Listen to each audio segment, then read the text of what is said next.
Saudara, perkuat koordinasi pembangunan kawasan transmigrasi, Menko Bidang Infrastruktur dan Pembangunan Kewilayahan Agus Harimurti Yudhoyono berkunjung ke Kementerian Transmigrasi Jakarta Selatan.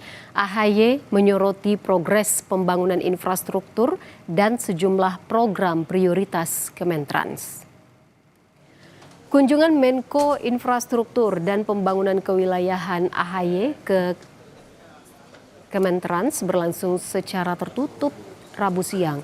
AHY disambut langsung oleh Mentrans Iftitah Sulaiman dan Wamentrans Vivayoga Mauladi. Usai pertemuan tertutup sekitar 1 jam, AHY menyebut kunjungannya ini untuk memantau dan mendengar langsung progres berbagai program prioritas yang berjalan. AHY bilang Kementrans menjalankan 2 program, revitalisasi dan transformasi. AHY juga menegaskan Kementrans untuk membangun kawasan yang berdampak dan memiliki konektivitas yang memadai agar potensi lokal bisa berkembang bersama transmigrasi.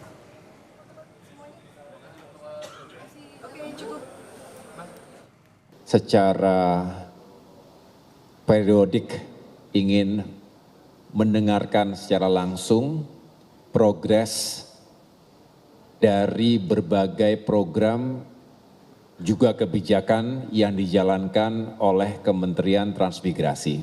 Kami ingin memastikan bahwa transmigrasi ini benar-benar bisa menghadirkan dampak yang positif bagi pertumbuhan ekonomi dan peningkatan kesejahteraan masyarakat, terutama saudara-saudara kita yang ada di berbagai kawasan transmigrasi di seluruh Indonesia.